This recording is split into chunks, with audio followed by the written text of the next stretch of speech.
Hello, എല്ലാവരും സുഖമായിട്ട് സന്തോഷമായിട്ട് എന്ന് കരുതുന്നു. ഞാനും കുഴപ്പമൊന്നും ഇല്ലാണ്ടിരിക്കുന്നു. അപ്പോൾ ദേ ഈ പെട്ടിക്കായിട്ട് ഞാനിത് എങ്ങോട്ടാന്നല്ലേ, ആക്ച്വലി ഞാനല്ല, അച്ഛനാണ്. അച്ഛൻ തിരിച്ച് പോവാണ്. നമ്മൾ എയർപോർട്ടിലേക്ക് ഡ്രോപ്പ് ചെയ്യാനായിട്ട് പോവാം കേട്ടോ.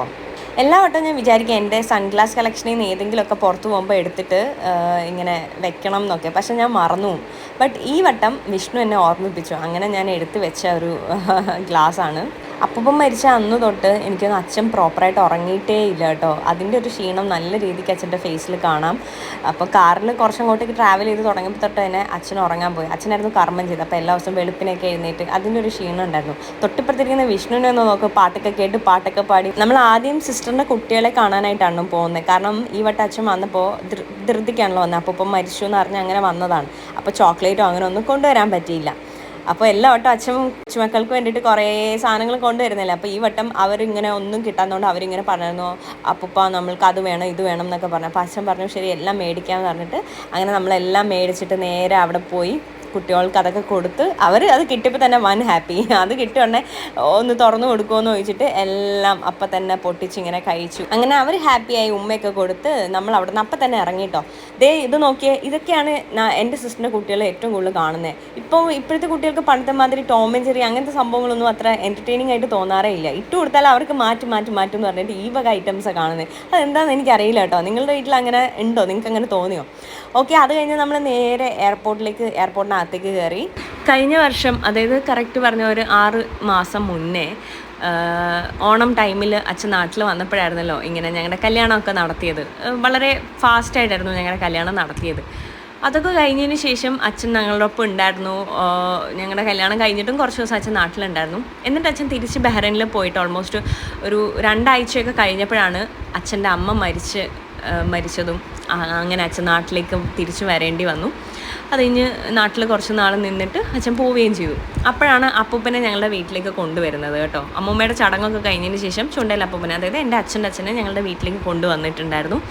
പിന്നെ തൊട്ട് അപ്പൂപ്പനുമായിട്ട് ഞങ്ങൾ വളരെ എൻജോയ് ചെയ്തു കേട്ടോ. കുറേ നാൾ അങ്ങനെ എൻജോയ് ചെയ്തു. പിന്നെ അപ്പൂപ്പന് പെട്ടെന്ന് വയ്യാണ്ടായി. പിന്നെ ഹോസ്പിറ്റലും വീട് ഹോസ്പിറ്റൽ, അങ്ങനെ ഒരു ലൈഫായി ഞങ്ങളുടെ. അത് കഴിഞ്ഞ് അപ്പൂപ്പൻ കുറച്ച് നാൾ ബെഡ് റിഡൻ ആയിരുന്നു കേട്ടോ. തീരെ വയ്യായിരുന്നു അപ്പൂപ്പന്. ട്യൂബിലൂടെ ആയിരുന്നു ഫുഡൊക്കെ കൊടുത്തുകൊണ്ടിരുന്നത്.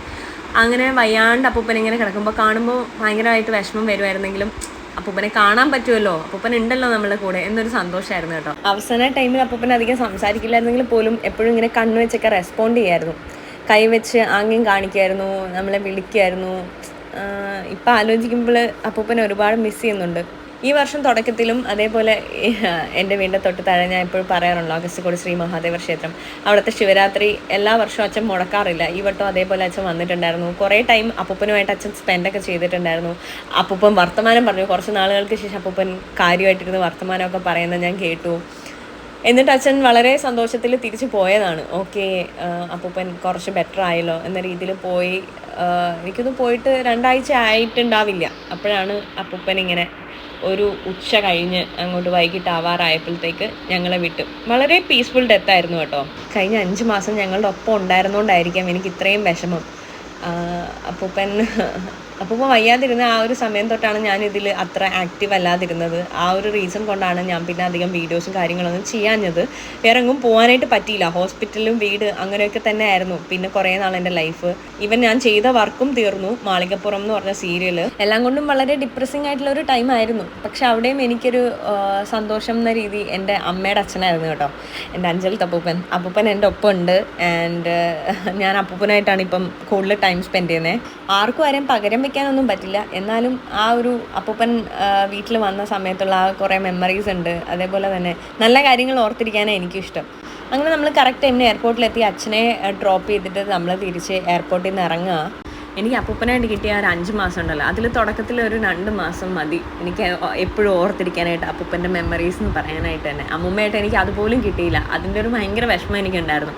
പക്ഷെ അപ്പൂപ്പൻ ഒരുപാട് വിഷമിച്ചു, ഒരുപാട് വേദനിച്ചു. അതുകൊണ്ട് തന്നെ ഉള്ളിൻ്റെ ഉള്ളിൽ ശരിക്കും പറഞ്ഞാൽ അപ്പൂപ്പനെ ഇത്രയും വേദനിപ്പിക്കല്ലേ, അപ്പൂപ്പൻ ഒരു പീസ്ഫുൾ ഡെത്ത് കൊടുക്കണമെന്നുണ്ടായിരുന്നു മനസ്സിൽ.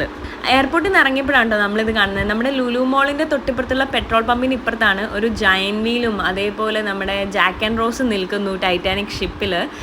എനിക്ക് തോന്നുന്നു എന്തോ എക്സിബിഷൻ ആണെന്ന് കേട്ടോ. അവിടെ ഇപ്പോഴും ഉണ്ടോയെന്നൊന്നും എനിക്കറിയില്ല. അത് കഴിഞ്ഞ് നമ്മൾ ഒരു സ്ഥലത്തേക്ക് പോവാം. അപ്പോൾ അങ്ങോട്ടേക്ക് പോകുന്ന വഴിയിൽ ഇതേപോലെ ആൻറ്റി കുറേ സാധനങ്ങൾ വിൽക്കുന്ന കണ്ടായിരുന്നു. ഞങ്ങൾ അവിടെ പോയൊന്നുമില്ല. പിന്നെ ഈ വണ്ടി തിരിച്ച് പിന്നെ അതിന് മാത്രമുള്ള പൈസ ഇല്ലായിരുന്നു. ഇപ്പം വർക്കൊന്നും ഇല്ലല്ലോ. അത് കാരണം ഞങ്ങൾ നേരെ വിട്ടു. റോഷ ചോക്ലേറ്റ് എന്ന് പറഞ്ഞിട്ടുള്ള ഒരു ഇൻസ്റ്റാ പേജ് കണ്ടിട്ടുണ്ടായിരുന്നു. അപ്പോൾ അതിൽ കുറേ നാളായിട്ട് ഞാൻ ട്രൈ ചെയ്യണം എന്ന് വിചാരിച്ച 1-2 സാധനങ്ങൾ ഞാൻ ആ പേജിൻ്റെ റീൽസിൽ കണ്ടിരുന്നു. അപ്പോൾ അവരെ ഞാൻ വിളിച്ചു ചോദിച്ചിട്ട് അവരുള്ള സ്ഥലത്തേക്ക് പോവുകയാണ് അത് കളക്ട് ചെയ്യാനായിട്ട്.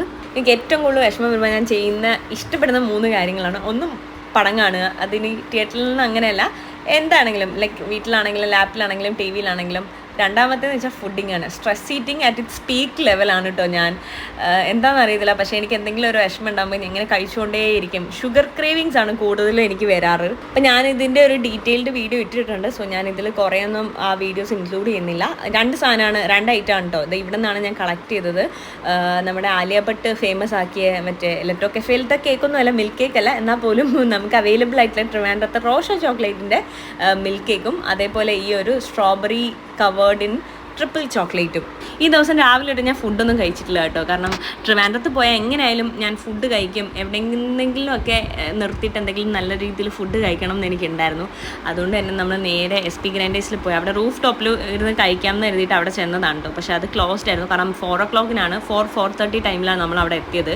6 o'clock മറ്റേ റൂഫ് ടോപ്പ് ഓപ്പൺ ആവുള്ളൂ. സോ നമ്മൾ നേരെ താഴെ പോയിട്ട് നമ്മൾ സ്റ്റാർട്ടർ പോലെ ഈ ഫിഷ് ഫിംഗർ ഓർഡർ ചെയ്തിട്ടുണ്ടായിരുന്നു വിഷ്ണുവിന് വേണ്ടിയിട്ട്. പിന്നെ ഞാൻ എഗ് ബിരിയാണി ആസ് യൂഷ്വൽ, എൻ്റെ ഫേവറേറ്റ് ആണ് കേട്ടോ ബിരിയാണി.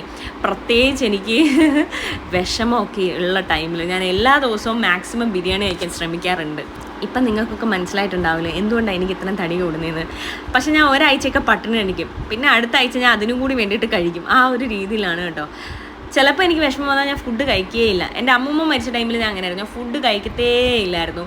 ഞാൻ അന്ന് നല്ലോണം മെലിയുകയും ചെയ്തിട്ടുണ്ടായിരുന്നു. പക്ഷേ എനിക്ക് ഈ വട്ടം എനിക്ക് നല്ലോണം ഫുഡ് കഴിക്കാനാണ് തോന്നിയത്. അത് ഓരോ ഇറ്റ് ഡിപ്പെൻസ് എന്നല്ലേ. അതേപോലെ ചിലപ്പോൾ എനിക്ക് അങ്ങനെ തോന്നും, ചിലപ്പോൾ എനിക്ക് തോന്നില്ല, ഫുഡ് കഴിക്കാനേ തോന്നില്ല. ഞാൻ ദിവസങ്ങളോളം ഫുഡ് കഴിക്കാണ്ടിരിക്കും. പണ്ടുതൊട്ടേ ഉള്ളൊരു സ്വഭാവം. എനിക്ക് എന്തെങ്കിലും ചെറിയ വിഷമം ഉണ്ടായെങ്കിലോ അടി ഉണ്ടാക്കിയെങ്കിലോ ഒക്കെ ഞാൻ ഫുഡ് കഴിക്കാണ്ട് പട്ടിണി കിടക്കുമായിരുന്നു. ഒരാഴ്ച വരെയൊക്കെ ഞാൻ എൻ്റെ റൂമിൽ ലോക്ക് ചെയ്ത് പട്ടിണി കിടന്നിട്ടുണ്ട്. ഒരാഴ്ച എന്ന് വെച്ചാൽ ഒരു 5-6 ദിവസം വരെയൊക്കെ മുട്ടായി മാത്രം കഴിച്ച് വെള്ളം മാത്രം കുടിച്ച് അങ്ങനെ ഞാൻ ജീവിച്ചിട്ടുണ്ട്, അച്ഛനും അമ്മയായിട്ട് അടി ഉണ്ടാക്കിയിട്ട്. ഡേ ടൈമിൽ നമ്മൾ അങ്ങോട്ടേക്ക് പോയപ്പോൾ കണ്ടില്ലായിരുന്നോ എക്സിബിഷൻ നടക്കുന്ന നമ്മുടെ ജയൻ വീലൊക്കെ. ഇപ്പം നോക്കിയേ, ഫുള്ള് വൈബ്രൻറ്റ് കളറൊക്കെ ഇട്ടിട്ട് രാത്രി ആയപ്പോഴത്തേക്ക് വല്ലാത്തൊരു വൈബല്ലേ, കിടിലം. എനിക്ക് ശരിക്കും പറഞ്ഞാൽ അകത്ത് പോകണം എന്നൊക്കെ ഉണ്ടായിരുന്നു, പക്ഷേ വിഷ്ണു സമ്മതിച്ചില്ല. പണ്ടിവിടെ അഗസ്തിക്കോട് ശ്രീ മഹാദേവ ക്ഷേത്രത്തിൽ ഉത്സവം ശിവരാത്രി ടൈമിൽ ജയൻ വീലൊക്കെ ഉണ്ടായിരുന്നു കേട്ടോ. അന്ന് ഞാൻ എപ്പോഴും ജയൻ വീലിൽ കയറുകയും ചെയ്യായിരുന്നു. പക്ഷേ ഇപ്പം കുറേ ആയി, അവർക്ക് എനിക്കൊന്നും സ്പേസ് ഒന്നും ഇല്ലാത്തതുകൊണ്ട് അവരങ്ങനെ ജയൻ വീലും കാര്യങ്ങളൊന്നും ചെയ്തിട്ടില്ല. എന്നാലും വേറെ കുറേ സംഭവങ്ങൾ വന്നിട്ടുണ്ടായിരുന്നു. ഈ വർഷം അതൊന്നും ഇല്ലായിരുന്നു. കഴിഞ്ഞ വർഷവും ഞാൻ കയറിയിട്ടുണ്ട്, ഞാൻ അതിൻ്റെ വ്ളോഗൊക്കെ ഇട്ടിട്ടുണ്ടായിരുന്നു, നിങ്ങൾ ചിലപ്പോൾ കണ്ടിട്ടുണ്ടാവും. ഫുഡ് കഴിഞ്ഞ് ഇറങ്ങിയപ്പോഴത്തേക്കില്ലേ ഭയങ്കര ട്രാഫിക് ആയിരുന്നു കേട്ടോ റോഡിൽ. അപ്പോൾ നമ്മൾ വിചാരിച്ചാൽ അങ്ങനെയാണെങ്കിൽ നമുക്ക് ലുലുവിലൊന്ന് കയറാം, എന്നിട്ട് ട്രാഫിക്കൊക്കെ കുറഞ്ഞിട്ട് നമുക്ക് അവിടെ നിന്ന് ഇറങ്ങാമെന്ന് എഴുതി നമ്മൾ ലുലുവിൽ കയറി. അങ്ങനെ നോക്കിയപ്പോഴത്തേക്ക് ജയ് ഗണേഷ് മൂവി പ്ലേ ചെയ്യുന്നുണ്ടായിരുന്നു. അങ്ങനെ ഞങ്ങൾ മൂവിക്ക് കയറി. ഞാൻ സെപ്പറേറ്റ് ഒരു റീൽ ഇട്ടിട്ടുണ്ടായിരുന്നു മൂവി എങ്ങനെ ഉണ്ടായിരുന്നു എന്നൊക്കെ പറഞ്ഞിട്ട്. ബിരിയാണിയൊക്കെ കഴിച്ച് വയറ് നിറച്ച് വന്നുകൊണ്ട് തന്നെ ഒരു സാധനവും മേടിക്കാൻ തോന്നിയതേ ഇല്ല. പിന്നെ ഇടയ്ക്ക് എനിക്ക് തോന്നുന്നു എന്തോ ഡയറ്റ് കോക്കോ അങ്ങനെ എന്തോ മേടിച്ച് കുടിച്ചിട്ടുണ്ടായിരുന്നു എന്നല്ലാണ്ട് ഒന്നും കഴിച്ചൊന്നുമില്ല. ചെറിയ മൂവി ആയിരുന്നുകൊണ്ട് തന്നെ 1.5 മണിക്കൂറിൽ മൂവി കഴിഞ്ഞു. എനിക്ക് തോന്നുന്നൊരു 10 മണി ആയപ്പോഴത്തേക്ക് മൂവി കഴിഞ്ഞിട്ട് നമ്മൾ അവിടെ നിന്ന് ഇറങ്ങി. നമ്മൾ തിരിച്ച് വീട്ടിലേക്ക് പോകുന്ന വഴി അവിടെ തൃപ്പാദപുരം അമ്പലത്തിലെ ഉത്സവമുണ്ട്. അവിടെ ഫുൾ ലൈറ്റൊക്കെ സെറ്റാക്കി വെച്ചേക്കുമായിരുന്നു. എനിക്കൊന്ന് ഇപ്പോഴത്തേക്ക് ഉത്സവം ഞാനിത് അപ്ലോഡ് ചെയ്യുന്ന ടൈമൊക്കെ ആയപ്പോഴത്തേക്ക് ഉത്സവമൊക്കെ കഴിഞ്ഞു. ഈ ലൈറ്റും ഡെക്കറേഷൻസൊക്കെ അവർ അയച്ചുകൊണ്ടും പോയിട്ടുണ്ടാവും. എന്നാലും കണ്ടപ്പോൾ ഭയങ്കര അടിപൊളിയായിട്ട് തോന്നി. അപ്പോൾ ഇതൊക്കെയാണ് എൻ്റെ ലൈഫ് അപ്ഡേറ്റ്സ് അല്ലെങ്കിൽ വിശേഷങ്ങൾ. അപ്പം നിങ്ങൾക്ക് വേറെ എന്തെങ്കിലും അറിയണം എന്നുണ്ടെങ്കിൽ കമൻറ്റ് ചെയ്തിരുന്നാൽ മതി. അപ്പോൾ വേറെ ഒന്നുമില്ല. പിന്നെ ഞാനിപ്പോൾ പുറത്തൊന്നും അങ്ങനെ പോകാറൊന്നുമില്ല, അതുകൊണ്ട് തന്നെ പ്രത്യേകിച്ച് വീഡിയോസും കാര്യങ്ങളൊന്നും ഇല്ല നിങ്ങളായിട്ട് ഷെയർ ചെയ്യാനായിട്ട്. ലൈഫ് ഭയങ്കര അൺസർട്ടനാണ്. അതുകൊണ്ട് തന്നെ നമ്മൾ മാക്സിമം നമുക്ക് ഇഷ്ടമുള്ള ആൾക്കാരായിട്ട് ടൈം അങ്ങനെ സ്പെൻഡ് ചെയ്യുക. നമുക്ക് കിട്ടുന്ന ടൈം മൊത്തം നമ്മൾ സ്പെൻഡ് ചെയ്യുക. അവരുമായിട്ട് നമ്മൾക്ക് കുറച്ച് നല്ല മെമ്മറീസ് ഉണ്ടാക്കാൻ പറ്റുകയാണ്. എനിക്കൊന്നും ലൈഫിൽ ഏറ്റവും വലിയ കാര്യം അതാണ്. മരിച്ചു കഴിഞ്ഞിട്ട് പിന്നെ വിഷമിച്ചിട്ട് ഒരു കാര്യമില്ല. സോ ഉള്ള ടൈം മാക്സിമം നമ്മൾ അങ്ങോട്ട് യൂട്ടിലൈസ് ചെയ്യുക. അപ്പോൾ അത്രയേ ഉള്ളൂ ഗൈസ്. അടുത്ത വീഡിയോ കാണാം. ചിൽ ദെൻ ടേക്ക് കെയർ.